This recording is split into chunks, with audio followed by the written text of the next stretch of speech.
আসসালামু আলাইকুম। শুরু করছি। গল্পের নাম মন্দেওয়ানা। লেখিকা জেরিন আক্তার। পর্ব ৬। হিয়া এই মুহূর্তে ফোনের ওপাশে থাকা ঈশা নামের মেয়েটাকে বলল, আপনি কে আবার বলুন তো? আমি ঈশাগু। তো আমার কাছে কি চাই? আপনার কাছে কিছু চাই না। আমি চাই একটু শ্রাবণের সাথে কথা বলতে গু। হিয়াও জেদ্দি মেয়ের মতো বলল, আমার কাছে যখন কিছু চান না তাহলে আমার কাছে বলছেন কেন শ্রাবণের সাথে কথা বলবেন? শ্রাবণের ফোনে কল দিন ঘু। ওর নাম্বার নেই বলেই ফোন দিলাম ঘ। ফাইজলামি করেন। ওর নাম্বার জোগাড় করতে পারলেন না, আর আমার নাম্বার জোগাড় করতে ঠিকই পারলেন, তাই না গু? আপনি এমন বিহেভ করছেন কেন? কেমন বিহেভ করছি? আর শুনলাম আপনি না মারা গিয়েছেন, কথা বলছেন কি করে? ঈশা নামের মেয়েটা নাটকীয় ভঙ্গিতে বলে উঠল, আমি মারা যাব কেন? আর আমি আপনার সাথে কথা বলছি তাও বলছেন মারা গিয়েছি। নিশ্চয়ই শ্রাবণ বলেছে, তাই না গে? হিয়া থমকে গেল কিছু মুহূর্তের জন্য। ভাবল ঈশা যখন কথাই বলছে তাহলে কি শ্রাবণ ওকে মিথ্যে বলল?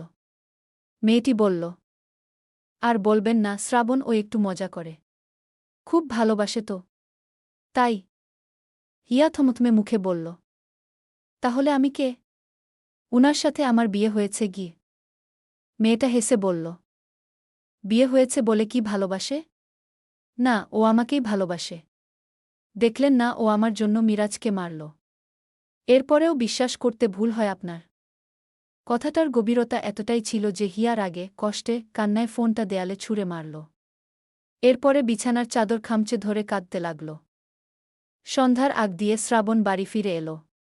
কাব্যও রেডি হয়ে নিচে নামছিল বাহিরে যাবে বলে। শ্রাবণ সিঁড়ির কাছে এসে কাব্যকে বলল, কাব্য, হিয়া কোথায় রে? বিকেল থেকে কল করছি। ভাবিকে তো দুপুরের পর থেকে আর রুম থেকে বের হতে দেখিনি গিয়ে। শ্রাবণ বড় বড় পা ফেলে উপরে চলে আসে। রুমের সামনে এসে দেখল রুমটা ভিতরে থেকে লক। কয়েকবার দরজায় টোকা দিল। হিয়া বিছানায় থেকে নেমে দরজা খুলে দিয়ে আবারও এসে শুয়ে পড়ল। শ্রাবণ দরজা চাপিয়ে দিয়ে এসে হিয়ার কাছে দাঁড়াল। হিয়া তো এই সময় শুয়ে থাকার মেয়ে না। শরীর খারাপ নাকি? এই ভেবে হিয়ার কপালে গলায় হাত ঠেকাল। শরীরের তাপমাত্রা স্বাভাবিক দেখে বলে উঠল, এই অসময়ে শুয়ে আছো, ফোন ধরছিলে না কেন? ফোন কোথায় তোমার? হিয়া রাগমিশ্রিত কণ্ঠে বলল, ফোন ভেঙে ফেলেছি গু। শ্রাবণের চোখ গেল ফ্লোরে। হিয়ার ফোনটা পড়ে আছে। হাতে নিয়ে দেখল ডিসপ্লে চলে গিয়েছে। শ্রাবণ উঠে দাঁড়িয়ে হিয়ার কাছে এসে বলল, কি হয়েছে? ফোন ভেঙেছ কেন? রাগ উঠেছিল উ। কেন রাগ উঠেছিল? জানি না। কেন জানো না? অবশ্যই জানো। জানি না ঘি। শ্রাবণ ফোনটার দিকে তাকাল। ভাবল হিয়া তো এত রাগ করার মানুষ না। তাহলে হুট করে এত রেগে গিয়েছে যে ফোনটাই আছাড় মেরেছে। আবার কেমন রাগ করেও কথা বলছে। শ্রাবণ ফোনটা নিয়ে ভাবুক গলায় বলে উঠল, কেউ ফোন দিয়েছিল? জানি না ঘি। কে ফোন দিয়েছিল? হিয়া উঠে বিছানায় থেকে নেমে যেতে যেতে বলল, আপনার ভালোবাসার মানুষ কে? শ্রাবণ কপাল কুঁচকাল। কিছু বলে উঠার আগেই হিয়া রুম ছেড়ে চলে গেল। শ্রাবণ ফোনটার দিকে তাকিয়ে রিডিং টেবিলে গিয়ে বসল। ল্যাপটপ খুলে রুমের হিডেন সিসিটিভির ফুটেজ চেক করল। যা দেখে শ্রাবণের চক্ষু চরকগাছ। স্পষ্ট দেখতে পেল হিয়া ফোনটা রাগের পরনায় আছাড় মেরেছে। শ্রাবণ ল্যাপটপটা বন্ধ করে গাড়ির চাবি নিয়ে বের হয়ে গেল। হিয়া ড্রয়িং রুমে এসে বসে বসে কাঁদছে। উপরে থেকে পায়ের খটখট শব্দে হিয়া চোখ মুছে কিচেনের দিকে চলে গেল। শ্রাবণ হিয়ার দিকে এগিয়ে দিয়ে বলল, কি হয়েছে বলো? কিছু হয়নি। ভালো লাগছিল না তাই শুয়েছিলাম গে। কথা সেটা না। ফোন কোনো রাগের জন্য ভেঙেছ সেটা জানতে চাইছি। এমনিই ভালো লাগছিল না গে। শ্রাবণ অগ্নিকণ্ঠে বলে উঠল, কিচ্ছু বলতে হবে না। যদি আমি জানতে পারি না তাহলে দেখো কি করি বলে হনহন করে চলে গেল। হিয়া কিচেন থেকে ঠান্ডা এক গ্লাস পানি খেয়ে বের হয়ে এসে ড্রয়িং রুমে বসল। ফাহিমা বেগম এলেন রাতের রান্নার জন্য। হিয়াকে দেখে তিনি টুকটাক কথা বলে কিচেনে ঢুকে গেলেন। শ্রাবণ একটা ফোন সার্ভিসিং দোকানে এল। হিয়ার ফোনটা ঠিক করার জন্যই এসেছে। সবকিছুর মূলেই এই ফোনটা। শ্রাবণ সাথে রনিকে নিয়ে এসেছে। কামালকে পায়নি। ও গিয়েছে শ্রাবণের বাবা মায়ের সাথে। এই মুহূর্তে শ্রাবণ গাড়িতে বসে রইল। রনি ফোনটা নিয়ে ভিতরে চলে গেল। এই ভাই, এই ফোনটা ডিসপ্লে ঠিক করে দিন তো। দোকানদার লোকটি ভ্রু উঠিয়ে বলে উঠল। সময় লাগবে। বসুন। রনি পকেট থেকে ১,৫০০ টাকা ডেস্কে রেখে বলল। কতক্ষণ লাগবে? লোকটি হেসে বলল। একটু বসুন। চেঞ্জ করে দিচ্ছি। রনি ফোনটা ঠিক করে শ্রাবণের গাড়ির কাছে এল। ড্রাইভিং সিটে বসে পেছনে ঘুরে ফোনটা শ্রাবণকে দিল। শ্রাবণ ফোনটা আনলক করে স্ক্রোল করতে লাগল। এর মধ্যে কল লিস্টে ঢুকে দেখল আননোন নাম্বার থেকে কল এসেছে। শ্রাবণ কল ব্যাক করল। কলটা ২-৩ বার রিং হওয়ার পরে রিসিভ হল। শ্রাবণ কোনো কথা বলল না। ওপাশে থেকে একটা মেয়ের কণ্ঠে ভেসে এল। আপনি তখন কথা না বলে কল কেটে দিলেন কেন? শ্রাবণের সাথে কথা বলিয়ে দিলেন না গি? শ্রাবণ কপাল কুঁচকাল। মনে মনে বলল, এই মেয়ে আবার কোথায় থেকে আমদানি হল? মেয়েটা বলল, কথা বলছেন না যে? বললাম না শ্রাবণকে দিন। বলুন যে ঈশা কল দিয়েছে। আমার কথা শুনলে ও রাগ করবে না। আমাকে খুব ভালোবাসে। শ্রাবণ দাঁত চেপে ফোনটা কেটে দিল। এখন বুঝতে পারছে কেন হিয়া রেগে আছে। শ্রাবণ কি যে করবে ও ঠিক পাচ্ছে না। কে এই অচেনা আগন্তুক যে এতটা নিখুঁতভাবে কলকাঠি নাড়ছে? শ্রাবণ ফোনটা রনির দিকে এগিয়ে দিয়ে বলল, এই নাম্বারটা ট্র্যাক করো তো। আর এর অল ডিটেলস আমার চাই। ঠিক আছে স্যার। এখনই কি লাগবে? না, বাড়িতে যাই, এরপরে দিও। Okay sir. রনি নাম্বারটা নিজের ফোনে উঠিয়ে হিয়ার ফোনটা শ্রাবণের কাছে দিয়ে দিল। শ্রাবণ কি যেন ভেবে রনিকে বলে উঠল, যাওয়ার আগে একটা শপে রেখো তো। রনি একটা শপে গাড়ি থামাল। শ্রাবণ একা নেমে গিয়ে ভিতরে ঢুকল। হিয়ার জন্য বেছে বেছে ওর পছন্দের চকলেট নিয়ে নিল। আবার কিছু দূর এসে কিছু লাল গোলাপ নিল। হিয়ার রাগ ভাঙাতে এইগুলোই এনাফ। এদিকে কাব্যকে শ্রাবণ আগেই বাড়ি ফিরে আসতে বলেছে। কাব্য এসেই দেখল হিয়া মনমরা হয়ে বসে আছে। কাব্য এগিয়ে এসে দূরত্ব নিয়ে বসল। হিয়াকে বলল, ভাবি কিছু হয়েছে? হিয়া কোনো কিছু না ভেবেই বলে উঠল, আচ্ছা ভাইয়া, ঈশা কি বেঁচে আছে? কাব্য কিছুটা অবাক হল, আবার সয়ে গেল। এখন তো লুকানোর কিছুও নেই। হয়তো শ্রাবণ বলে দিয়েছে। কাব্য বলল, না ভাবিও বেঁচে নেই। মারা গিয়েছে গি? হিয়া বলল, মারা গিয়েছে? কোনো প্রমাণ আছে কারো কাছে? হ্যাঁ আছে। দাঁড়ান, আমার কাছে মনে হয় ছবি আছে গি। কই বের করুন তো দেখি। কাব্য ফোন বের করে ছবি খুঁজতে লাগল। ভাবল হয়তো হিয়া ঈশার কথা জানতে পেরেছে, তাই হয়তো বিশ্বাস করছে না। কাব্যর কাছে ছবি আছে। ঈশার মারা যাওয়ার একটা পিক ছিল। সেটা হিয়াকে দেখাল। হিয়া এবার বিশ্বাস করল। কারণ একজন সুস্থ মস্তিষ্কের মানুষ কখনই মৃত মানুষকে নিয়ে মজা করেও ছবি দেখাবে না। হিয়া কাব্যকে বলল, ভাইয়া, আপনার ফোনটা দিয়ে একটু আপনার ভাইকে কল দিন না। কাব্য শ্রাবণের নাম্বারে কল দিয়ে হিয়ার হাতে ফোনটা দিয়ে উঠে চলে গেল কিচেনের দিকে। ফ্রিজ থেকে একটা কোকের বোতল বের করে ওখানেই খেতে লাগল। শ্রাবণ কাব্যর ফোন পেয়ে রিসিভ করে বলল, কিরে, বাড়িতে যাসনি এখনো? বললাম না হিয়া বাড়িতে একা রয়েছে গি। এপাশে থেকে হিয়া বলল, আমি বলছি। শ্রাবণ হিয়ার কণ্ঠ বুঝেও না বোঝার ভান করে বলল, কে বলছে?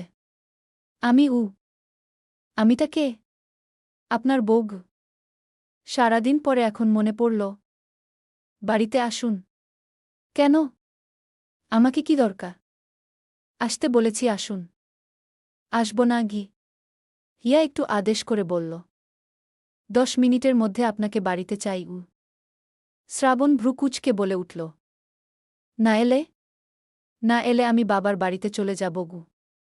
ঠিক আছে যাও, আমিও তাহলে যাচ্ছি শ্বশুরবাড়ি।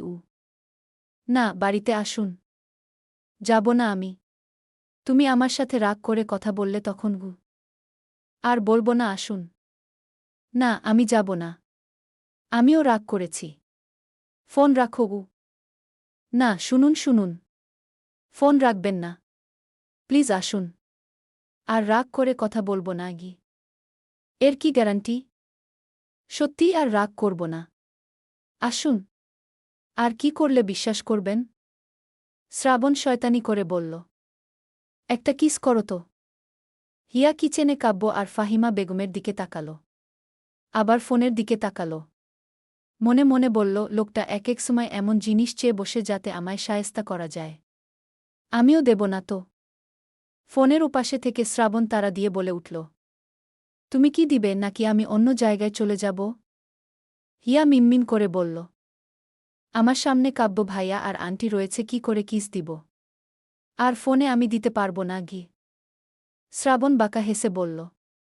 কালকের আগের দিন যখন আমি বাড়িতে ফিরছিলাম না তখন তো দেখলাম আমার ছবির মধ্যে চুমু খেলে গু। হিয়া জিবে কামড় দিয়ে উঠল। এইটা আবার শ্রাবণ দেখল কি করে? চুমুটা তো ও খুশির চোটেই খেয়েছিল। রুমে তো কেউ ছিল না। তাহলে কিভাবে দেখতে পেল? হিয়া আমতা আমতা সুরে বলে উঠল। কি বলছেন? আমি কেন আপনার ছবিতে চুমু খেতে যাব? মিথ্যে বলার জায়গা পান না। শ্রাবণ গাড়ির সিটে হেলান দিয়ে আইসি কণ্ঠে বলল। হুম। জায়গাই পাই না। আমার আবার মুখ দিয়ে সত্য কথাও বের হয় না। শুধু থেকে থেকে মিথ্যে কথা বলে ফেলি। হিয়া কথা ঘুরিয়ে বলে উঠল। যাই করেন, আর ২০ মিনিট সময় দিলাম। তাড়াতাড়ি বাড়িতে আসুন না হলে। কি না হলে?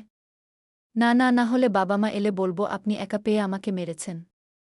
এরপরে নারী নির্যাতনের মামলা দিয়ে দিব গো। হিয়ার এমন ছেলেমানুষি দেখে শ্রাবণের এখন যেন ভালো লাগছে। সারাদিন যেন দেহ থেকে হাসি খুশি উধাও হয়ে গিয়েছিল। সেও হিয়ার কথায় তাল মিলিয়ে বলে উঠল। মামলা দাও। আমার আবার সুর উকিল। আমার চিন্তা নেই গু। হিয়া হেসে আস্তে করে বলল। জামাইজান প্লিজ চলে আসুন। আর কতক্ষণ অপেক্ষা করাবেন বলুন? আর আপনাকে ছাড়া থাকতে ইচ্ছে করছে না। খুব দেখতে ইচ্ছে করছে। প্লিজ চলে আসুন না গে। শ্রাবণ পুরো শেষ। এমন কথা শুনে কেউ ঠিক থাকতে পারে? শ্রাবণ ঠিক রইল না। ফোনটা কেটে দিয়ে রনিকে বলল। কুইক বাড়িতে চলো। শ্রাবণ কল কেটে দেওয়ায় হিয়া কিচ্ছু বুঝতে পারল না। হয়তো কোনো কাজে রয়েছে বলে কলটা কেটে দিল। কিন্তু হিয়া এত সুন্দর করে বলার পরেও কেটে দেওয়ার লোকও তো শ্রাবণ নয়। হিয়া ফোনটা কাব্যকে দিয়ে রুমে চলে এল। ১৫ মিনিট পরেই শ্রাবণ বাড়িতে ফিরে এল। কাব্য টিভি দেখছিল। শ্রাবণের হাতে গোলাপ, চকলেট দেখে বলল। Best of লাকু। শ্রাবণ সোজা সিঁড়ি বেয়ে উপরে চলে এল। রুমটা খোলা পেয়ে ঢুকে দেখল হিয়া ওয়াশরুমে। শ্রাবণ ওয়াশরুমের সামনে দাঁড়াল। হিয়া হাত মুছতে মুছতে বের হয়ে শ্রাবণকে দেখে চমকে উঠল। বলল। এসে গিয়েছেন? শ্রাবণ গোলাপগুলো এগিয়ে দিতেই হিয়া জাপটে জড়িয়ে ধরল। শ্রাবণ হিয়ার মাথায় হাত রেখে বলে উঠল। এসে গিয়েছি। এখন বলো রাগ কমেছে গি? হিয়া মাথা তুলে তাকিয়ে বলে উঠল। বেঁচে গেলেন। যদি না আসতেন সত্যিই চলে যেতাম গে। দুজনের কথা হলো কিছুক্ষণ। এরপরে শ্রাবণ হিয়াকে ছেড়ে দিয়ে ওয়াশরুমে ঢুকল। ওদিকে তকির চৌধুরী আর সাবিহা চৌধুরী এসেছেন। দুজনেই হিয়াকে ডাকছেন। হিয়া গোলাপ আর চকলেটগুলো বিছানায় রেখে নিচে চলে গেল। রাতের খাবার খাওয়ার সময় সবাই একসাথে খেতে বসেছে। আজ হিয়া বসেছে কাব্যর পাশের চেয়ারে। শ্রাবণ বসেছে হিয়ার মুখোমুখি। খাওয়ার মাঝে শ্রাবণ আন্দাজে পা বাড়িয়ে দিল হিয়ার পায়ের দিকে। হিয়ার পায়ের উপরে পাও রাখল। শ্রাবণ হিয়ার দিকে তাকাল। তবে হিয়ার কোনো প্রতিক্রিয়া দেখা গেল না। শ্রাবণ নিজের পা দিয়ে হিয়ার পায়ের উপরে স্লাইড করতে লাগল। এর মাঝে কাব্য শ্রাবণের দিকে তাকিয়ে ডাক দিল। ভাইয়া। শ্রাবণ গম্ভীর কণ্ঠে বলল। কি হয়েছে? মেসেজ দিয়েছি দেখো। শ্রাবণ বিরক্তি প্রকাশ করে বলে উঠল। তোর সামনেই তো বসে আছি, মুখে বলতে কি সমস্যা? পারব না। ফোনটা চেক করো। শ্রাবণ বলল। পারব না। যা বলার বলে ফেলু। কাব্য হেসে বলল। বলছি পাটা সরাও। এটা আমার পা, ভাবির পা না। কাব্যর কথা শুনে সবাই শ্রাবণের দিকে তাকাল। শ্রাবণ ছোট ভাইয়ের কথা শুনে অবাকের শেষ প্রান্তে। সাথে সাথে পা সরিয়ে নিল। আর হিয়ার দিকে তো তাকানোই যাচ্ছে না। না চাইতেই কি লজ্জাটাই না পেয়ে গেল। সবার এমন চাহানিতে শ্রাবণ বিষম খেয়ে উঠল। সাবিহা চৌধুরী ছেলের দিকে পানি এগিয়ে দিলেন। হিয়া মাথা নিচু করে খাচ্ছে। লজ্জায় গলা দিয়ে খাবারও নামছে না, আবার টেবিল ছেড়ে উঠে যেতেও পারছে না। কাব্য মনে মনে হেসে উঠল। অবশ্য ও মনে করছে ওরও কোনো দোষ নেই।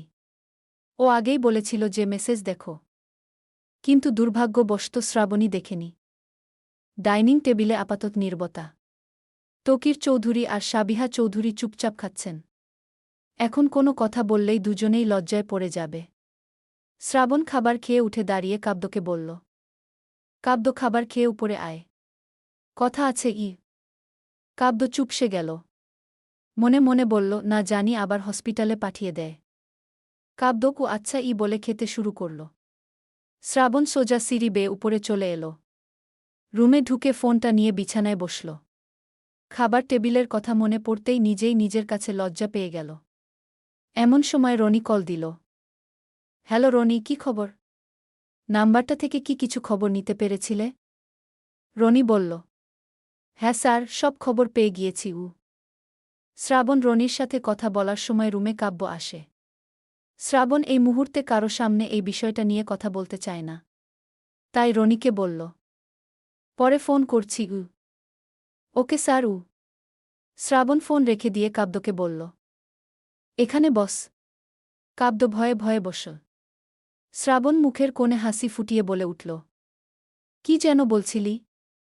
কই, কিছু তো বলিনি। আসলে তোমাকে তো মেসেজ দিয়েছিলাম, কিন্তু তুমি তো সেদিকে কোনো খেয়ালই করলে না। বললে যে সবার সামনেই বলতে, তাই বলে দিলাম। শ্রাবণ হেয়ালি ভাব নিয়ে বলল, এগুলো রাখ। আর নেহাকে কি বলেছিলি রে? কোনো নেহা? হিয়ার বান্ধবী নেহাগু? ওহ, ওকে কি বলবো? ওর সাথে কি আমার দেখা হয়েছে নাকি? আমরা যেদিন হিয়াদের বাড়িতে গেলাম তখন নাকি ও আমাদের সাথে পরিচিত হতে এসেছিল। তখন তুমি ওর সাথে বাজে বিহেভ করেছিলি। কাব্যর মস্তিষ্কে তখনকার কথা মনে পড়ল। সেদিন তো ও ইচ্ছে করে বাজে বিহেভ করতে চায়নি। এর কারণও ছিল। এর থেকেও বড় বিষয়, এই কথা আবার তার বড় ভাইয়ের কানে চলে এসেছে। এত ভাবাভাবি বাদ দিয়ে কাব্য বলল, ভাইয়া ওর সাথে বাজে বিহেভ করারও কারণ ছিল। কি কারণ শুনি? আমরা মাত্রই ওইখানে গিয়ে উঠেছিলাম, ভাবির চলে যাওয়ার পরে ওই মেয়েটা এসে বলল যে আমাদের সাথে পরিচিত হবে। তুমি ভেবে দেখো, তখন আমরা ফ্ল্যাট ছিলাম, দুজন ছেলে। সেখানে কি করে একটা মেয়েকে এলাও করতাম? কিছু না হোক, তবুও আমার বিবেকে বাঁধল। শ্রাবণ কাব্যর কাঁধে হাত রেখে বলল, বুদ্ধি আছে তোর? তাহলে খাবার টেবিলে ওই কথা বললি কোন দুঃখে? তুমি তো আমার পায়ের স্পর্শ সয়েও যেতে পারতি গো। কাব্য হাসার চেষ্টা করে বলে উঠল, আসলে কেমন যেন লাগছিল তাই বলে দিয়েছি। শ্রাবণ বাঁকা হেসে বলে উঠল, আমি আবার এর শোধ এমন করে নিব না। তোর বউ আসুক, তখন দেখিস। কাব্য মাথা নাড়িয়ে বলল, না ভাইয়া, এমন শোধ নিয়ে আমাকে সবার সামনে বেজ্জতি করার কথা ভেব না প্লিজ গো। দেখা যাক কি হয়। আচ্ছা ভাইয়া, নেহার কথাটা কে বলল তোমাকে? কেন? এমনিই বলো না। নেহার সাথে দেখা হয়েছিল তখন বলল। ওহ, তাহলে এখন যাই? যা। কাব্য চলে গেল।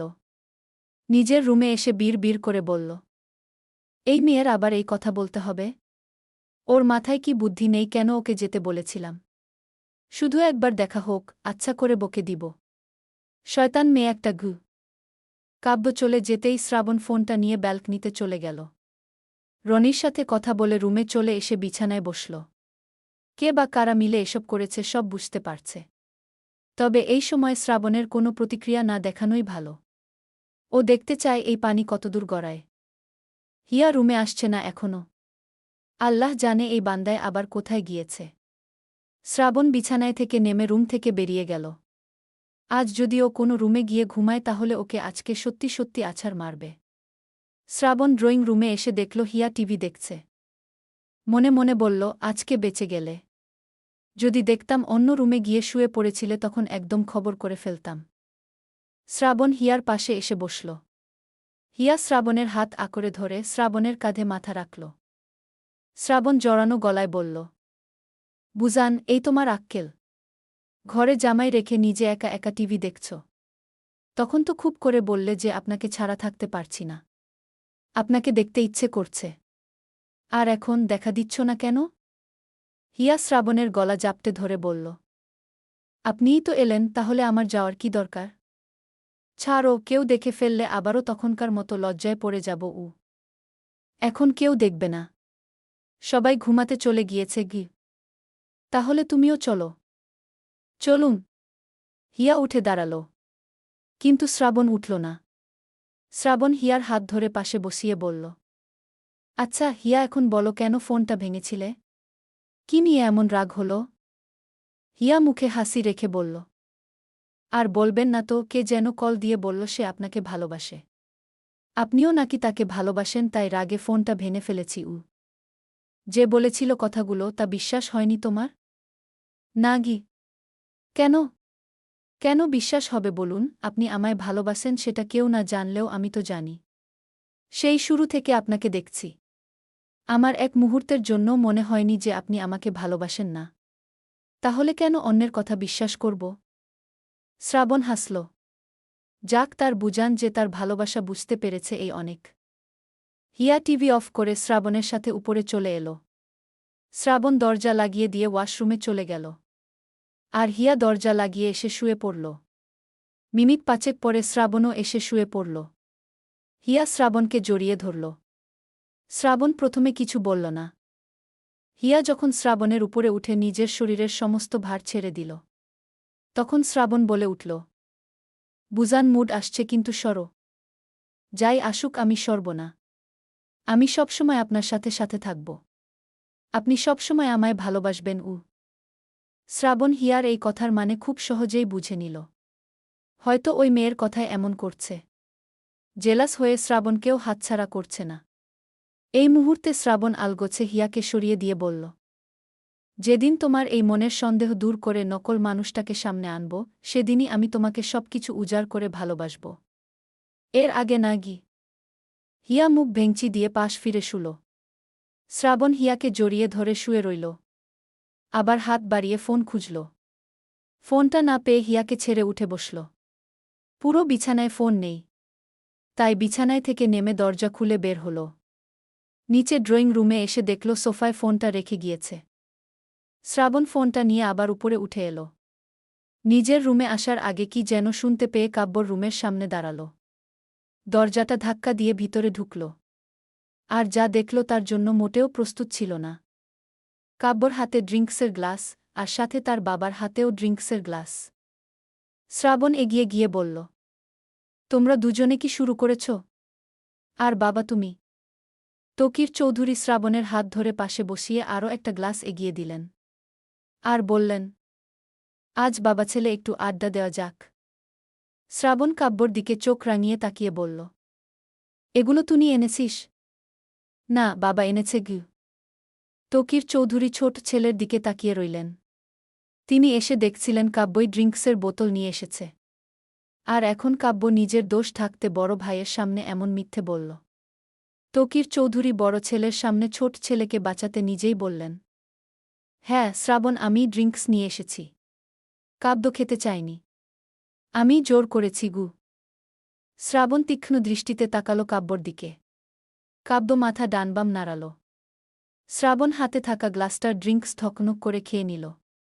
অল্পতে যেন ওর তৃষ্ণা মিটল না। তাই পুরো বোতলটাই হাতে নিয়ে নিল। তকির চৌধুরী বড় ছেলের দিকে অবাক চোখে তাকালেন।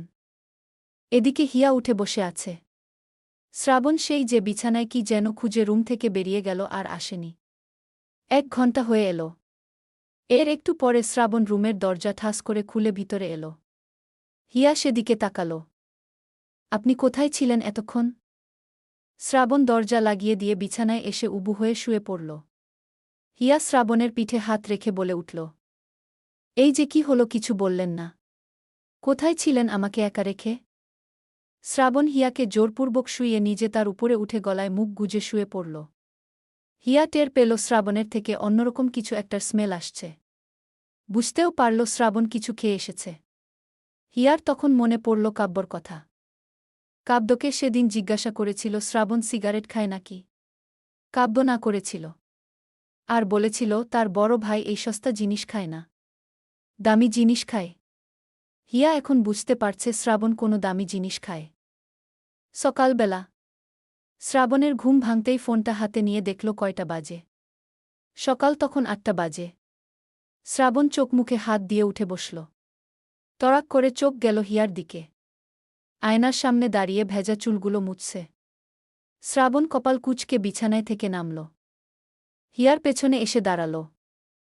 হিয়া আয়নায় শ্রাবণকে দেখতে পেল ওর পেছনে এসে দাঁড়াল। হিয়ার মাথায় শয়তানি বুদ্ধি এল, শ্রাবণকে একটু ঘাবড়ে দেওয়া যাক। হিয়া শ্রাবণের দিকে ঘুরে লাজুক লাজুক হাসল। শ্রাবণ ভাবুক হয়ে নিজের দিকে একবার তাকাল। রাতে যেমন অবস্থায় ছিল এমনই তো আছে সবকিছু। তাহলে হিয়ার সকাল বেলা গোসলের কারণ কি? আর এমন লাজুক লাজুক হাসারই কারণ কি? তবে কি ও কোনো ভুল করে বসেছে? কিন্তু কোনো ভুল হলে ড্রেস ঠিক থাকত না। সব তো ঠিকই আছে। শ্রাবণ থমথমে গলায় বলে উঠল, কি ব্যাপার, তুমি এত সকাল গোসল দিয়েছ কেন? হিয়া লাজুক হেসে বলল, আপনিই তো জানেন আমি কি জানি। আমি জানি? হিয়া শ্রাবণকে সরিয়ে দিয়ে বিছানার দিকে এগিয়ে যেতে যেতে বলল, এখন কিচ্ছু জানে না। নিজেই গোসল করাতে বাধ্য করেছে আর এখন কিচ্ছু বুঝতে পারছে না গি।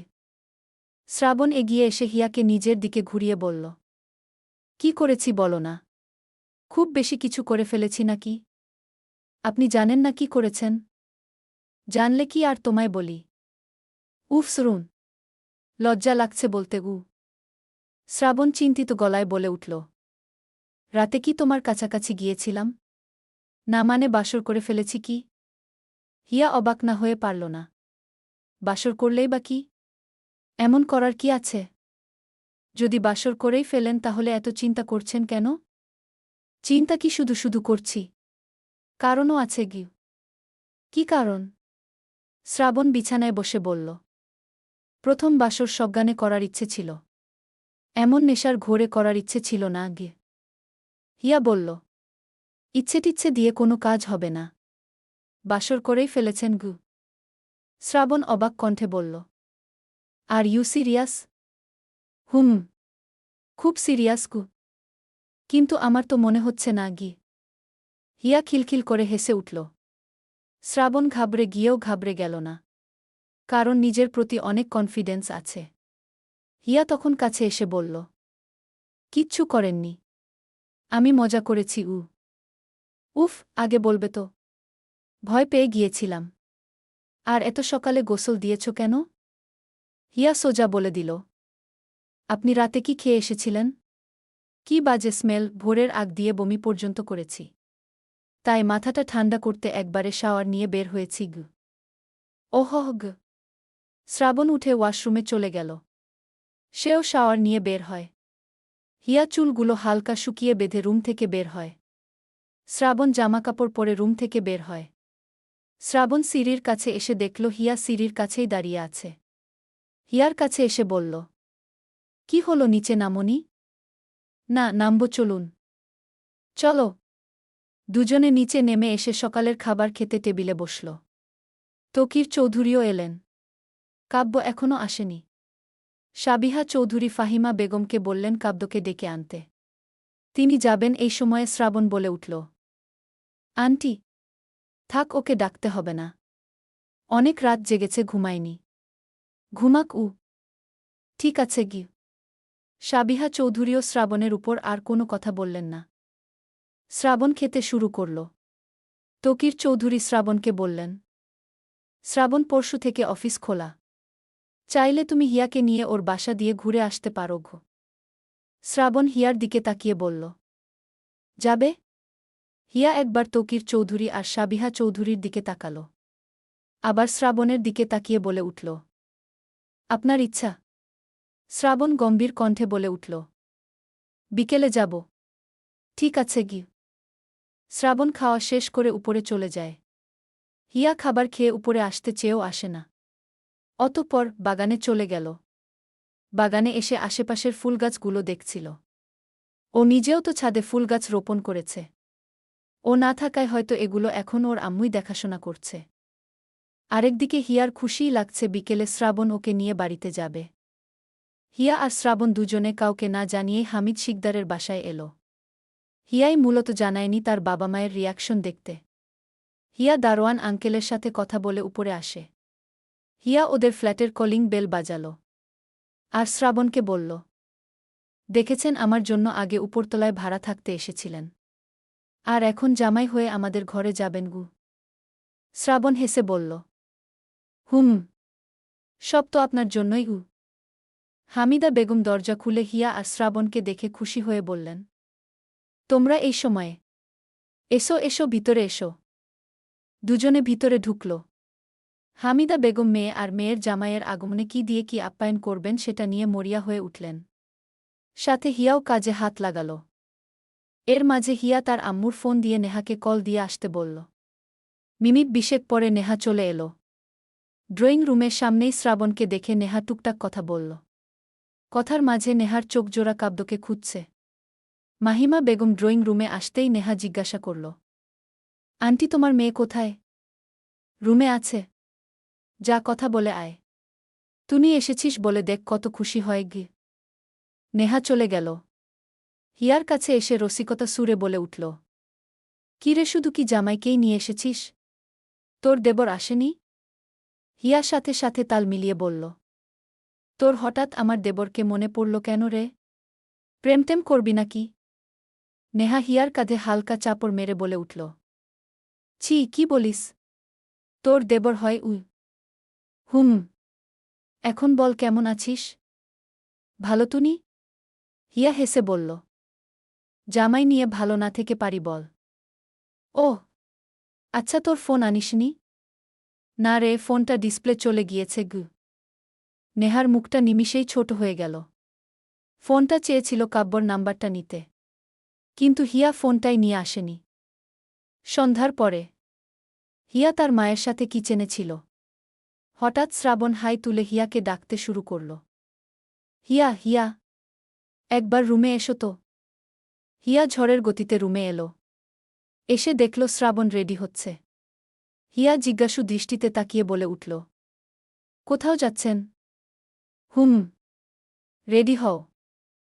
এখন আবার কোথায় যাব? শ্রাবণ চুলগুলো ঠিক করতে করতে বলল, যাকে মারলাম মানে মিরাজকে দেখতে হসপিটালে যাব উ। হিয়া নাকমুখ কুচকে বলে উঠল, কি? তাই বলে আমরা যাব? শ্রাবণ এগিয়ে এসে বিছানায় বসে বলল, হুম। কথা না বাড়িয়ে রেডি হও তাড়াতাড়ি। দরকার আছে বলেই এখন যাচ্ছি গু। হিয়া শ্রাবণের কথায় রেডি হল। ওর মাথায় একটা কথা এখনও ঢুকছে না যে শ্রাবণ যাকে মারল এত এত ঘৃণা করে তাকে দেখতে হসপিটালে যাবে। সত্যিই অবিশ্বাস্য। আদৌ কি সম্ভব? শ্রাবণের কাছে এগুলোও সম্ভব। কি জানি কি করবে গিয়ে। হিয়ার আবার কিসের চিন্তা? শ্রাবণ তো আছেই চিন্তা করার জন্য। শ্রাবণ হিয়াকে নিয়ে বের হয়ে গেল। কামাল গাড়ি নিয়ে এলো। সাথে রনিও এসেছে। দুজনে গাড়ির সামনের সিটে বসেছে। শ্রাবণ হিয়াকে নিয়ে ব্যাক সিটে বসল। যেতে যেতে রনি হালকা ঘাড় ঘুরিয়ে শ্রাবণকে বলল, স্যার, অসুস্থ রোগীর জন্য কি নিয়ে যাব? শ্রাবণ কি যেন ভেবে বলে উঠল, ফুলমূল যা লাগে নিয়ে যাও। তবে মাথায় রেখো, ওরা জিনিস দেখে যেন বুঝে এগুলো শ্রাবণ চৌধুরী দিয়ে গিয়েছে গু। হিয়া ফ্যাল ফ্যাল করে তাকিয়ে রইল শ্রাবণের দিকে। শ্রাবণ হিয়ার পানে তাকিয়ে ভ্রু উঠিয়ে বলল, কি? কিছু বলবে? হিয়া মাথা নাড়িয়ে বলল, উহু। কিছু দূর যাওয়ার পরে কামাল গাড়ি থামাল। রনি আগে নামল, এরপরে কামালও নামল। হিয়া শ্রাবণকে বলল, আচ্ছা, আপনি সত্যিই মিরাজকে দেখতে যাবেন? হুম। কেন বিশ্বাস হচ্ছে না? হচ্ছে। কিন্তু আপনি যাকে মারলেন তাকে কি করে দেখতে যাবেন? যদি উনারা আপনাকে কিছু বলে? কি বলবে? ওদের এত সাহস হয়ে উঠেনি এখনও ও। আচ্ছা, সত্যি করে বলুন তো কেন দেখতে যাচ্ছেন গু? আহা, তুমি বুঝতেছ না কেন? আমি ওকে মেরেছি, আমার একটা দায়িত্ব আছে না ওকে দেখতে যাওয়ার গু। হিয়া সিটে হেলান দিয়ে বলল, সত্যিই আপনার মতো দায়িত্ববান লোক হয় না গে। এর মিনিট 2 পরে হিয়ার চোখে পড়ল সামনের ফুচকাওয়ালাকে। এই মুহূর্তে শ্রাবণের কাছে একটু আবদার করতে ইচ্ছে করছে। হিয়া শ্রাবণের দিকে এগিয়ে একটু ঘেঁষে বলে উঠল, একটা কথা বলবো। বলো। ফোনটা রাখুন না। শ্রাবণ ফোনটা রেখে দিল। আর হিয়ার দিকে তাকিয়ে বলল, বলো এবার। হিয়া হাত দিয়ে ফুচকাওয়ালাকে দেখিয়ে বলল, ফুচকা খাবো। খাও। সাথে চলুন না। আমাকে যেতে হবে? হুম। যেতে হবে গু। তাহলে চলো। হিয়া খুশি হয়েই আগে নামল। শ্রাবণও নামল। হিয়া শ্রাবণের হাত ধরে নিয়ে গেল ফুচকার দোকানের সামনে। শ্রাবণও নির্দ্বিধায় এগিয়ে গেল। এদিকে রনি আর কামাল ফুলমুল কিনে গাড়ির টিকিতে রেখে দিল। দুজনে গাড়িতে উঠবে ঠিক এই মুহূর্তে চোখ গেল ওদের স্যারের দিকে। দুজনেই অবাক হয়ে এগিয়ে গেল। হিয়া ফুচকা খাচ্ছে। শ্রাবণ পকেটে হাত গুজে তার হাসি খুশি বুজানকে প্রাণ ভরে দেখে যাচ্ছে। হিয়া শ্রাবণকে একটা ফুচকা খাইয়ে দিতে চাইল। শ্রাবণ মাথা নাড়িয়ে এক পা পিছিয়ে গেল।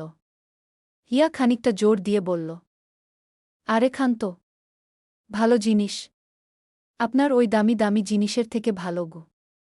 শ্রাবণ মনে মনে বলল, তোমার এই ফুচকার থেকে আমার ওই দামি জিনিসগুলোই ভালো। হিয়া জোরপূর্বক শ্রাবণকে ফুচকা খাইয়ে দিল। ফুচকা খাওয়া শেষে শ্রাবণ ফুচকার টাকা দিয়ে চলে এল। দুজনে আবার গাড়িতে উঠে বসল। গাড়িটা চলে গেল হসপিটালে। ওরা চারজনেই গাড়ি থেকে নেমে হসপিটালের ভিতরে চলে গেল। মিরাজের কেবিন নং জেনে নিয়ে চলে এলো 4th ফ্লোরে। কেবিনের সামনেই দাঁড়িয়ে ছিলেন মনির সাহেব। তিনি শ্রাবণকে দেখে বাকরুদ্ধ। সাথে ছেলে দুটোর হাতের জিনিস। আবার সাথে শ্রাবণের বউ এসেছে। আশ্চর্য ব্যাপার তো। মনির সাহেব কিছু বলার আগেই শ্রাবণ বলে উঠল, মিরাজ কেমন আছে এখন? একটু ভালো। তো তুমি হঠাৎ এলে? কেন আসা যাবে না নাকি? মনির সাহেব চুপ করে রইলেন। শ্রাবণ গভীর শ্বাস ছেড়ে বলল, সেদিন আপনার ছেলে বেঁচেই যেত। কিন্তু মার খেল কেন জানেন? কেন? আমার বুকে বলে সুন্দর। এটা মানা যায় বলুন?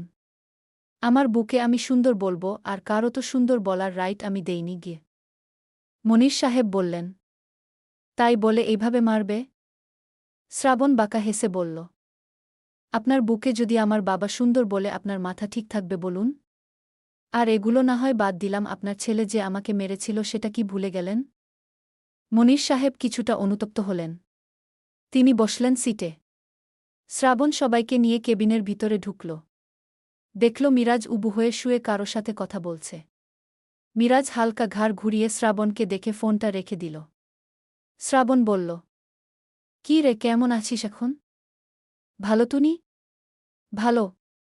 তো হসপিটালে কেমন লাগে রে? মিরাজ দাঁত চেপে বলল, কেমন আবার লাগবে, মনে হচ্ছে হানিমুনে এসেছি গি।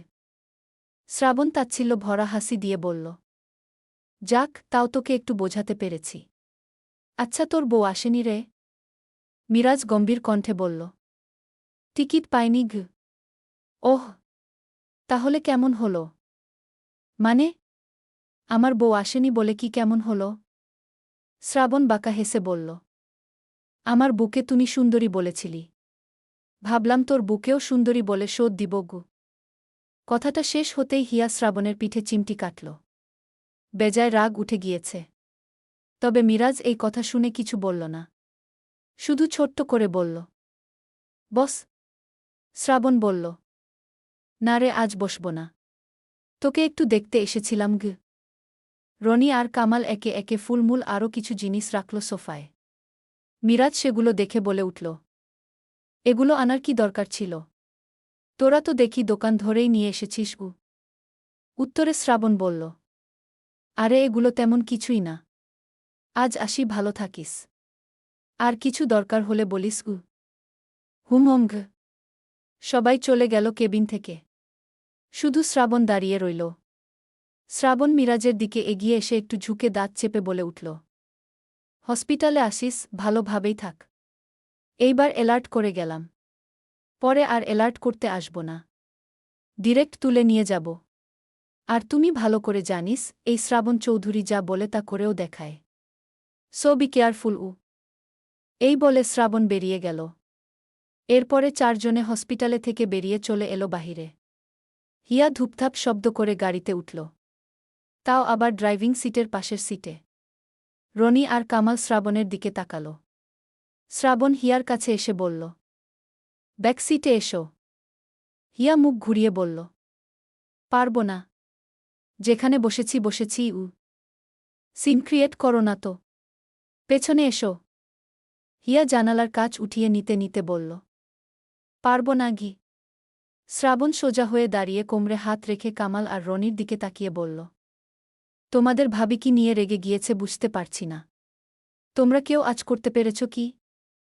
রনি কামালের দিকে তাকাল। কামাল বলল, স্যার আপনি মিরাজকে বললেন না যে ওর বুকে সুন্দরী বলে শোধ নিবেন? সেইটা নিয়েই মনে হয়। শ্রাবণ ফোঁস করে শ্বাস ছেড়ে বলল, এই নিয়ে আবার রেগে যেতে হবে? রনি বলল, স্যার মেয়েরা এমনই। তার প্রিয় মানুষের সাথে অন্য কারো ছায়া সহ্য করা তো দূরে থাক, তার মুখে কোনো নামও সহ্য করতে পারে না গি। শ্রাবণ বলল, গাড়ির চাবি দাও। কামাল বলল, স্যার ড্রাইভ আপনি করবেন? হুম। চাবি দাও। আর তোমরা রিক্সা নিয়ে বাড়ি চলে যাও। কামাল সাথে সাথে চাবি দিয়ে দিল। শ্রাবণ গাড়িতে উঠে বসে গাড়ি স্টার্ট দিল। হিয়া সেদিকে থেকে মুখ ঘুরিয়ে জানালার কাচ খুলে সেদিকে তাকিয়ে রইল। শ্রাবণ বলল, জেলাস হচ্ছে আগে বলনি কেন? হিয়া তবুও কিছু বলল না। শ্রাবণ কিছু দূর গিয়ে নিরিবিলি একটা জায়গায় গাড়ি থামিয়ে বলল, তাহলে জেলাস হচ্ছে না তাই তো? ভালোই হলো, পরের বুকে সুন্দরী বলতে আমারও কোনো দ্বিধা নেই গি। হিয়া রেগে গিয়ে বলল, তাহলে গিয়ে বলুন। আমার সামনে বলছেন কেন? আমি না করেছি? নাকি আমি কিছু বলেছি? আপনার যাকে ইচ্ছে তাকে বউ বলে ডাকুন, আমার কি? শ্রাবণ কাঁধ হালকা ঝাড়া দিয়ে বলল, বেশ তাহলে তো আর কথাই নেই। এখন থেকে পরের বুকেই সুন্দরী বলতে হবে গু। হিয়ার আগে কটমট দৃষ্টিতে তাকিয়ে শ্রাবণের কোলে এসে বসে বলল, কি বললেন আবার বলুন? শ্রাবণ হিয়ার কোমরে হাত রেখে নিজের আরও কাছে টেনে নিয়ে বলল, কি বলব? কি বলবেন মানে? এখন কিচ্ছু বুঝতে পারছেন না তাই না? পরের বুকে সুন্দরী বলবেন তাই তো বললেন গু। শ্রাবণ গা ছাড়া ভাব নিয়ে বলল, হুম বলেছি। তো কি হয়েছে? মজা করে বলতেই পারি। তুমিও না, ছাড়ো। হিয়া অবাক হয়ে বলল, এখন বলছেন যে মজা করে বলতেই পারি? হুমুঙ্ঘ। শ্রাবণ হিয়াকে কোনো কথা বলতে না দিয়ে নিজের আরও কাছে টেনে নিল। হিয়ার ঠোঁটে ঠোঁট রাখল। হিয়া যেন শান্ত হয়ে গেল। শ্রাবণের ঘাড়ে হাত রাখল। ধীরে ধীরে শ্রাবণ হিয়ার ঠোঁট ছেড়ে গলায় মুখ গুজল।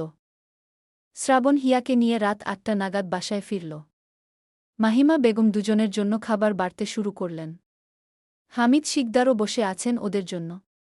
ওদের ছাড়াই আগেই খেয়ে নিবেন সেটা আবার কেমন দেখায়। শ্রাবণ আর হিয়া ফ্রেশ হয়ে এসে রুম থেকে বের হল। শ্রাবণ হামিদ শিকদারকে বলল সাথে বসতে। হামিদ শিকদার বললেন, তোমরা দুজনে খেয়ে নাও, এরপরে খাব। শ্রাবণ বলল, আসুন আপনিও একসাথে খান। সমস্যা নেই।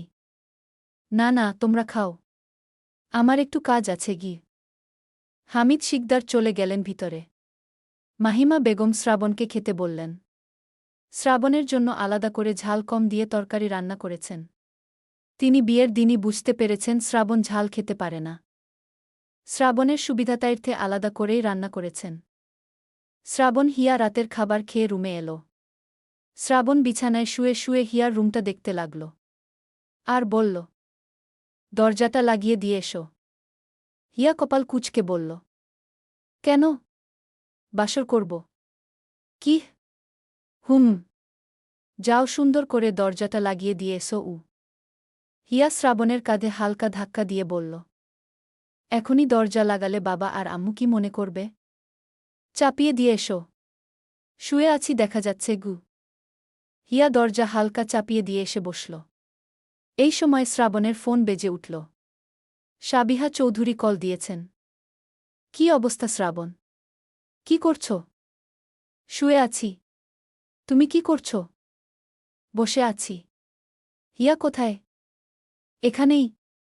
দাও কথা বলি। একবেলা বাড়িতে নেই মেয়েটা, তাই কেমন ফাঁকা ফাঁকা লাগছে গি। নাও কথা বলো।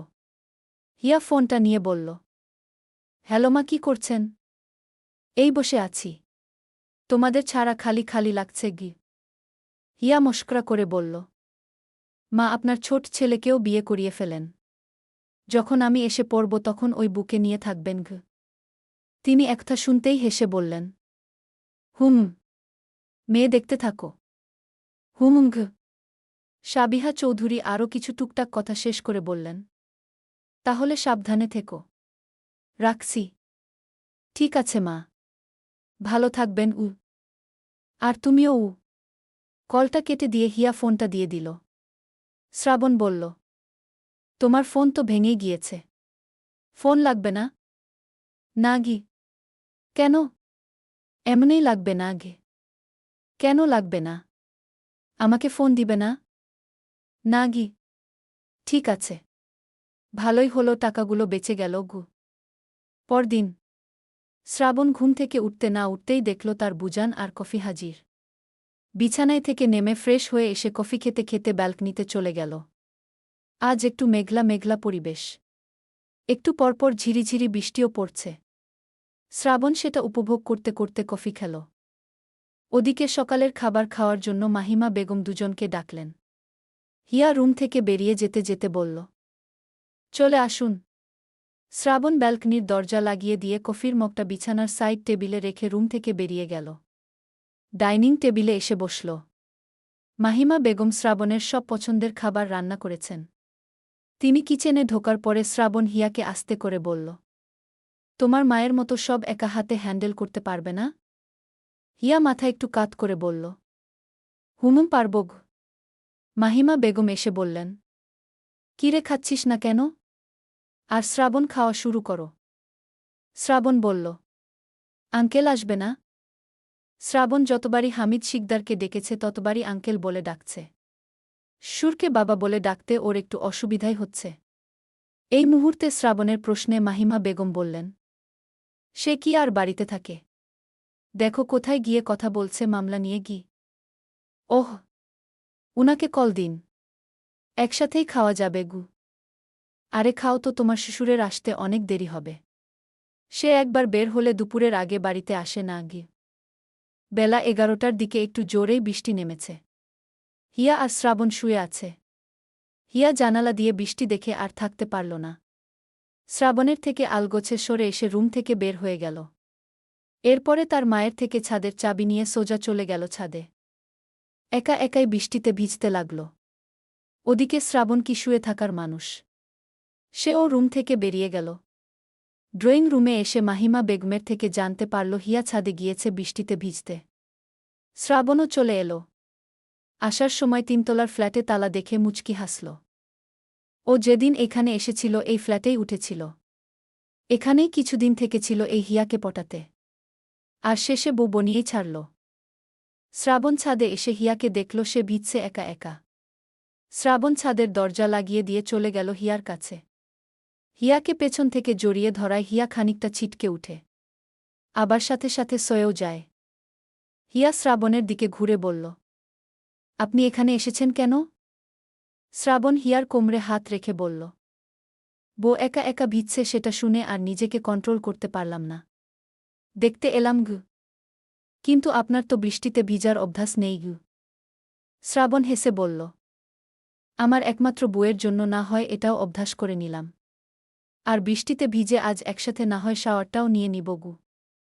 শ্রাবণের কথায় হিয়া লজ্জা পেয়ে সরে গিয়ে বলল, কিসের একসাথে শাওয়ার? আপনি একা একা ভিজুন, আমি গিয়ে শাওয়ার নিচ্ছি। এরপরে আপনি যাবেন উ। শ্রাবণ মাথা নাড়িয়ে বলল, উহু, এমনটা তো চাই না। আজ একসাথেই গোসল করব। যদি আগে গোসল করেছ তাহলে আবার করাবো সেদিনের মতো উ। না, আমি যাই। শ্রাবণ হিয়ার হাত ধরে রাখল। ওকে আজ যেতে দিবে না। শ্রাবণ দোলনায় বসল। তার পাশে আবার হিয়াকেও বসাল। হিয়ার এমন একটা মুহূর্ত রেখে যেতেও ইচ্ছে করল না। প্রিয় মানুষ, সাথে আবার এই বৃষ্টি। এমন একটা মুহূর্ত কে না চায়? হিয়া মনের প্রকাশিত সকল কথা শ্রাবণকে আপনমনে বলতে লাগল। শ্রাবণ তার বুজানের সাথে কিছু কথা শেয়ার করল, আবার হিয়াকে এটা সেটা বোঝাল। আধ ঘণ্টা পরে শ্রাবণ হিয়াকে নিয়ে নিচে নেমে আসল। বেশিক্ষণ থাকলে আবার ঠান্ডা লেগে যাবে। নিচে এসে হিয়া চালাকি করে আগেই ওয়াশরুমে ঢুকল। শ্রাবণ ওয়াশরুমের দরজা ধাক্কা দিতে দিতে বলল, হিয়া, এই হিয়া, দরজা খোলো। ভিতরে থেকে হিয়া বলল, জাস্ট 10 মিনিট অপেক্ষা করুন। এমন তো কথা ছিল না। দাঁড়াও, তোমাকে বের করছি। এই বলে শ্রাবণ রুমের দরজার সামনে গিয়ে হিয়ার মাকে ডেকে আনল। মাহিমা বেগম এসে বললেন, কি হয়েছে, আর তুমি ভেজা কাপড় ছাড়োনি? ঠান্ডা লেগে যাবে তো। শ্রাবণ বলল, দেখুন না আপনার মেয়ে কতক্ষণ ধরে ওয়াশরুমে রয়েছে। না কোনো কথা বলছে, না বের হচ্ছে। ভিতরে আবার অজ্ঞান হয়েই রইল নাকি? একটু ডেকে দিন তো। বলো কি? দেখি তো। মাহিমা বেগম ভিতরে ঢুকে ওয়াশরুমের দরজা ধাক্কাতে ধাক্কাতে বলল, হিয়া, কিরে, কি হলো তোর? দরজা খোল তো। হিয়া আকস্মিক তার মায়ের কথা শুনে দরজা খুল। মাহিমা বেগম বললেন, কি করছিলি এতক্ষণ ধরে? কথা বলা যায় না? নাকি ভিতরে বসে ঘুম পাড়ছিলি? হিয়া তার মায়ের এহেন কথায় ভাবাচ্চাকা খেয়ে বলল, আম্মু, কি বলছ, ঘুম পারব কেন? তুমি তাড়াতাড়ি বের হো। এই বলে তিনি চলে গেলেন।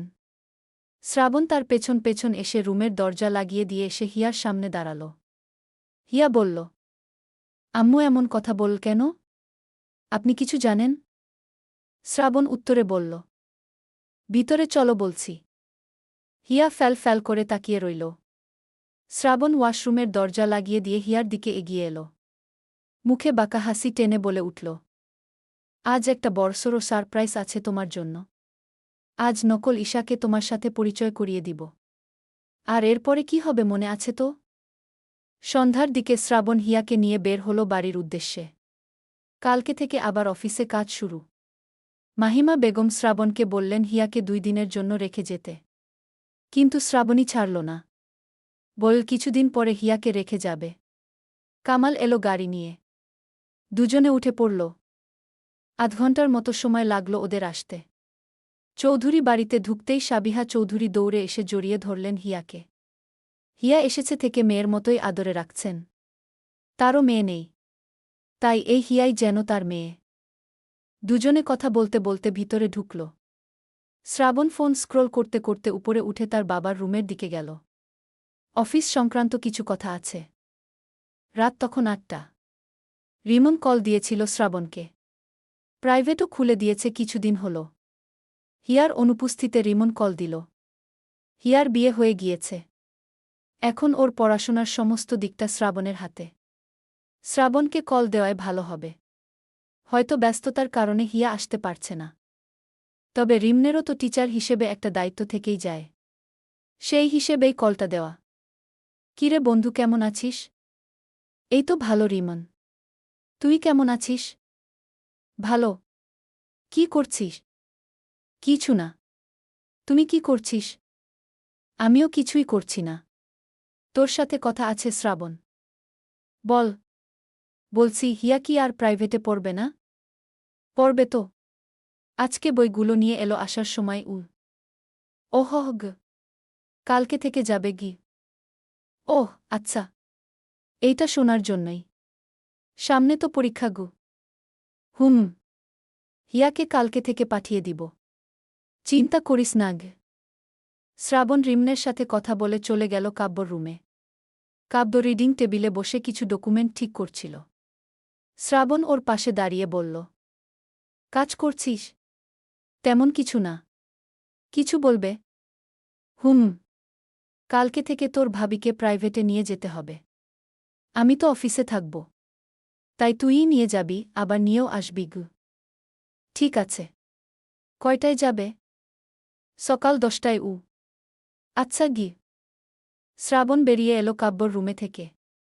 কাব্য ল্যাপটপ চাপিয়ে নিয়ে বসে রইল। আর কিছুদিন পর থেকে অফিসের কাজে ঢুকিয়ে দেবে। সাথে আবার পড়াশোনা কন্টিনিউ। সব মিলিয়ে যেন এখনই ওর টেনশন হচ্ছে। তবে ওর বড় ভাই আছে। ওর কাছে যা পাহাড় সমান টেনশন, সেটা বড় ভাইকে বললে সাথে সাথেই সলভ করে দেবে। ওর এক এক সময় মনে হয় ও খুব লাকি যে ওর এরকম একটা বড় ভাই আছে। একটু শাসন করে সেটা ভাই হিসেবে ঠিক আছে। তবে এই শাসনের মাঝেও কাব্য ভালোবাসা খুঁজে পায়। শ্রাবণ রুমে এসে বিছানায় শুয়ে পড়ল। শরীরটা কেমন গরম গরম লাগছে। সাথে শরীরটা ম্যাচ ম্যাচ করছে। হয়তো বৃষ্টিতে ভিজার কারণে। এই একটি কারণেই ও বৃষ্টিতে ভিজে না। আর তখন হিয়ার সাথে বৃষ্টিতে ভিজার লোভটাও সামলাতে পারেনি। শ্রাবণ ফোনটা রেখে কাত হয়ে শুল। হিয়া আধ ঘণ্টা পরে রুমে এল। শ্রাবণকে শুয়ে থাকতে দেখতে কোনো শব্দ করল না। রিডিং টেবিলের দিকে এগিয়ে গিয়ে বইগুলো গুছিয়ে রাখল। গোছগাছ শেষে হিয়া ওয়াশরুমে গেল। ওয়াশরুম থেকে হাতমুখ মুছতে মুছতে রুমে পা রাখল। শ্রাবণকে তখনও শুয়ে থাকতে দেখে দরজাটা লাগিয়ে দিয়ে বিছানায় এল। শ্রাবণের পাশে শুল। শ্রাবণ চোখ খুলছে না দেখে নিজেই একটু এগিয়ে গিয়ে ঘেঁষে শুল। শ্রাবণ চোখ খুলে বলল, কি হয়েছে? কই কিছু না তো। আর আপনার শরীর এত গরম জ্বর আসবে মনে হয়। শ্রাবণ হুট করে হিয়ার উপরে উঠে পড়ল। প্রতিদিনের মতো হিয়ার গলায় মুখ গুজে ঘুমানোর চেষ্টা করল। কিন্তু ওর শরীর ঘুমের দিকে টানছে না। আস্তে আস্তে মাথা তুলে হিয়ার দিকে ঘোর লাগা দৃষ্টিতে তাকিয়ে ঠোঁটে ঠোঁট মিশিয়ে নিল। হিয়া আবেশে চোখ বন্ধ করে নিল। মিনিট পাঁচেক পরে শ্রাবণ হিয়ার শাড়ির আঁচলে হাত দিয়ে সরিয়ে দিল। হিয়া শ্রাবণের শার্ট খামচে ধরল। শ্রাবণ মাথা তুলে নেশালো দৃষ্টিতে তাকিয়ে রইল। চোখে চোখ পড়তেই হিয়া লজ্জা পেয়ে গেল। শ্রাবণ দরজার দিকে এক পলক তাকিয়ে হিয়ার দিকে তাকিয়ে বলল, চোখ খুলো। হিয়া তৎক্ষণাৎ পিটপিট করে তাকাল। শ্রাবণ জড়ানো গলায় বলল, লজ্জা করছে বুঝি? হুমুঙ্ঘ। শ্রাবণ হেসে বলল, করবেই, আজ থেকেই সয়ে যাও। সকাল ৯টা। তকির চৌধুরী নিজে এসে শ্রাবণের রুমের দরজায় নক করছেন। বলতে গেলে দরজায় চাপড় মারছেন। আর বলছেন, শ্রাবণ কই তুমি? অফিসে দেরি হচ্ছে। শ্রাবণ। কথাগুলো রুমের বাহিরেই সীমাবদ্ধ রইল। দরজা ধাক্কানোর শব্দ পেয়ে হিয়ার কাঁচা ঘুমটা ভেঙে গেল। শ্রাবণ ওকে জড়িয়ে ধরে ঘুমিয়ে আছে। হিয়া নিজেকে না ছাড়াতে পেরে গলা উঁচিয়ে বলল, হ্যাঁ বাবা বলুন। হিয়া জিভে কামড় বসিয়ে বিড়বিড় করে বলল, কথাও তো শুনতে পাবে না। আমাকেই উঠতে হবে। কিন্তু কি করে উঠব? হিয়া অনেক কষ্টে শ্রাবণকে সরিয়ে নিজে উঠে বসল। ভেজা চুলগুলো বেঁধে বড় করে ঘোমটা দিয়ে দরজা খুলে দিল। তকির চৌধুরী কিছুটা ঘুরে দাঁড়িয়ে বললেন, শ্রাবণ কোথায় মা? উনি ঘুমাচ্ছে গি। তকির চৌধুরীর কপালে ভাঁজ পড়ল। কি, এখনো ঘুমাচ্ছে? হুমুঙ্ঘ। ওকে ডেকে অফিসে যেতে বলো। আমি অফিসে চলে গেলাম ঘ। ঠিক আছে। বলছি। হুম। একটু তাড়াতাড়ি যেতে বলো। আচ্ছা গি। তকির চৌধুরী চলে গেলেন। হিয়া দ্রুত শ্রাবণের কাছে এসে বসল। শ্রাবণের পিঠে হাত দিয়ে হালকা ধাক্কা দিতে দিতে বলে উঠল, এই যে শুনছেন? এই যে। উঠুন না, বাবা অফিসে যেতে বলল। এই যে শুনছেন? শ্রাবণ ঘুম জড়ানো কণ্ঠে বলে উঠল, কি হয়েছে? বাবা আপনাকে অফিসে যেতে বলল। যাব না গি। কি? বললাম তো যাব না গি। কিন্তু বাবা যে তাড়াতাড়ি যেতে বলল। কয়টা বাজে যে এত আগেই অফিসে যাব? হিয়া বিছানার সাইড টেবিলে ঘড়ির দিকে তাকিয়ে বলল, ৯টা ৭ বাজে গু। শ্রাবণ নাকমুখ কুচকে নিয়ে বলল, কত? ৯টা ৭ বাজে গু। টাইম শুনে শ্রাবণের মস্তিষ্ক সজাগ হতেই সে উঠে বসল। ঘড়ির দিকে তাকিয়ে দেখল সত্যিই ৯টা বেজে গিয়েছে। আরেকটু পরেই একটা মিটিং শুরু হবে। আর ওর মাথায় ছিল না। শ্রাবণ বিছানায় থেকে নেমে ওয়াশরুমে চলে গেল। ফ্রেশ হয়ে এসে কাভার্ড খুলে ফর্মাল ড্রেস বের করে রেডি হয়ে নিল। হিয়া বিছানা গুছিয়ে বসে রইল। আর শ্রাবণের দিকে তাকিয়ে রইল। শ্রাবণ আয়নায় হিয়াকে দেখে বলল, কি হয়েছে? হিয়া মাথা নাড়াল। শ্রাবণ রেডি হয়ে ওয়ালেট আর ফোন পকেটে ভরে নিল। আর গাড়ির চাবিটা হাতে নিয়ে বের হতে নিল। হিয়া দাঁড়াল। শ্রাবণ এগিয়ে এসে হিয়ার কাছে দাঁড়িয়ে বলল, বুঝান কি হয়েছে? হিয়া আদুরে গলায় বলে উঠল, আজকে থাকুন না। ভালো লাগছে না গি। শ্রাবণ হেসে বলল, আমি থাকলে কি ভালো লাগবে? হিয়া মাথাটা হালকা উপর নিচ নাড়িয়ে বলল, হুমুঙ্ঘ। শ্রাবণ হিয়াকে বক্ষে জড়িয়ে বলল। কতটা ভালো লাগবে শুনি? অনেক অনেক অনেক গ।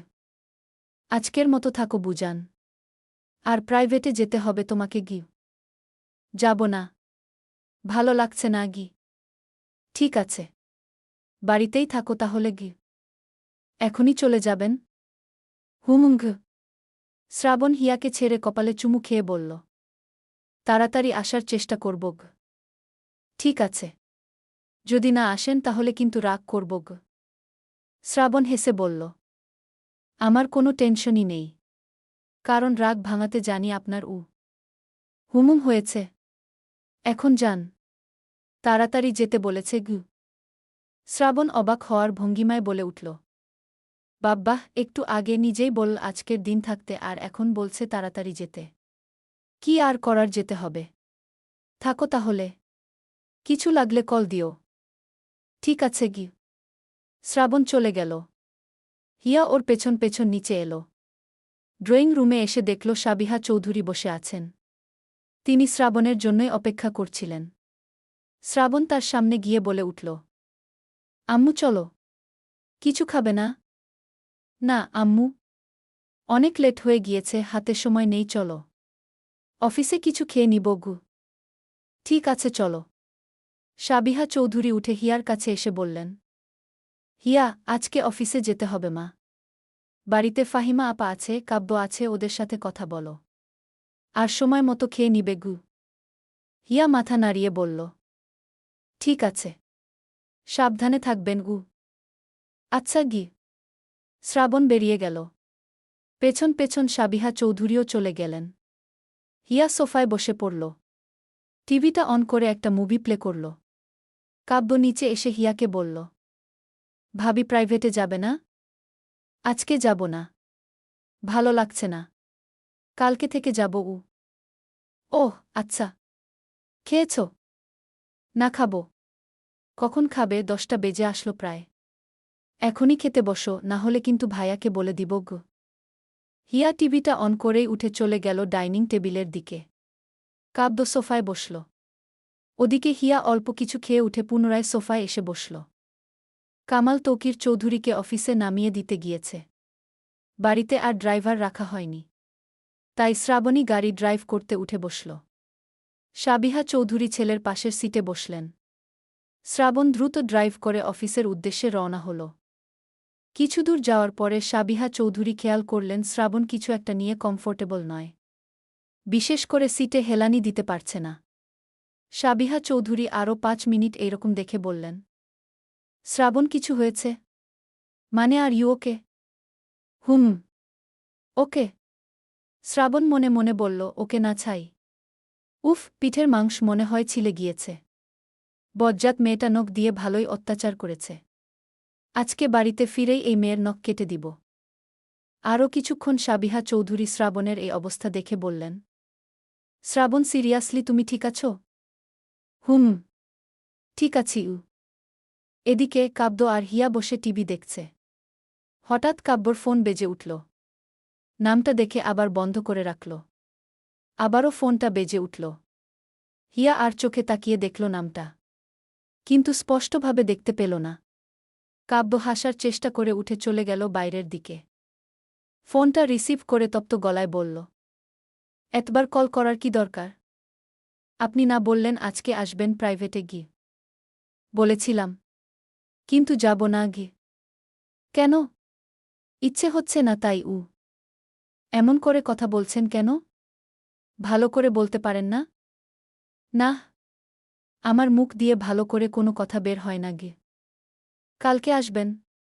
পরে জানিয়ে দিব। রাখছি। কাব্য ফোনটা কেটে দিল। ফোনের ওপাশে থাকা ব্যক্তি নেহা মনটা খারাপ করে রইল। মনে মনে বলল, একটু কি ভালো করে কথা বলতে পারেন না? সবসময় এমন করার কি দরকার?